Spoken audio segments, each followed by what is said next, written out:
Dewan Pimpinan Daerah Gerakan Angkatan Muda Kristen Indonesia Provinsi Jakarta menggelar Worship Night sebagai agenda penutup dari rangkaian rapat kerja daerah yang digelar di NT Tower Jakarta Timur pada Sabtu malam.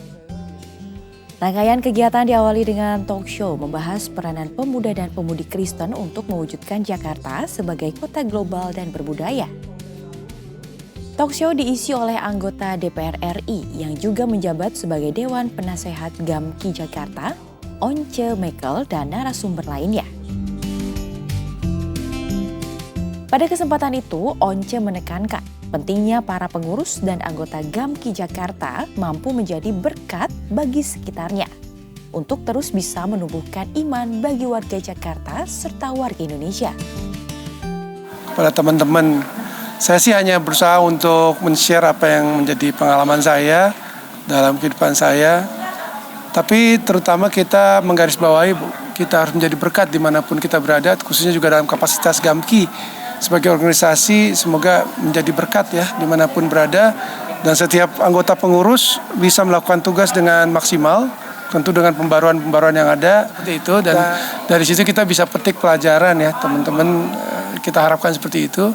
Supaya GAMKI bisa membuat lompatan bukan untuk kebanggaan diri, tetapi tentu sebagai satu alat untuk supaya masyarakat bisa lebih maju, menjadi saluran berkat bagi banyak orang, menjadi kesaksian bahwa Tuhan itu pengasih untuk kita semua. Tuhan itu menyediakan berkat bagi banyak orang, khususnya orang kita semua warga negara Indonesia. Harapan kita kan seperti itu ya. Kegiatan dilanjutkan dengan paparan program kerja dari tiap divisi DPD GAMKI Jakarta dan ditutup dengan worship kolaborasi GAMKI Jakarta dengan organisasi lainnya yang diikuti oleh ratusan umat Kristiani. Salah satunya adalah Direktur Nusantara TV, Tommy Tampu Bolon, ditemani dengan sang istri. Melalui rangkaian agenda pada hari Sabtu menjadi bukti nyata program kerja GAMKI untuk memberikan manfaat bagi masyarakat. Di siang harinya kita membahas program-program kerja yang akan kita jalankan dalam jangka waktu pendek, menengah, dan 3 tahun ke depan.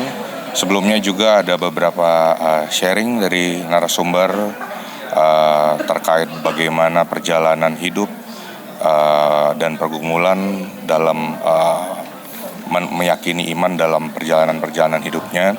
Kemudian juga di malam hari ini kami tutup dengan indahnya dengan worship kolaborasi dengan rekan-rekan Worship Night Project. Kita juga melakukan penyembahan bersama kurang lebih 200 audiens dari terbuka untuk umum, dan juga ini merupakan salah satu langkah kolaborasi GAMKI untuk membuka kolaborasi dengan berbagai stakeholder dan organisasi lainnya. Ya, dari talk show pada dasarnya kita ingin memberikan pelayanan yang lebih nyata dengan program-program kerja kita. Kemudian juga dengan malam hari ini adalah salah satu program kerja nyata kita. GAMKI tidak hanya beretorika tapi hadir di tengah-tengah masyarakat. Kita berbagi kasih, kita melakukan penyembahan bersama pemuda dan masyarakat, dan juga kita membangun kolaborasi dengan berbagai stakeholder dengan Worship Night Project. Kegiatan ini mengawali upaya kepengurusan baru GAMKI Jakarta sebagai organisasi pemuda Kristiani. Dan kedepannya, GAMKI Jakarta berkomitmen untuk terus melakukan pelayanan melalui beragam divisi dan program kerjanya berperan aktif bagi warga Jakarta. Dari Jakarta, Maulana Iqbal Isyan Riansyah, jurnalis NTV, melaporkan.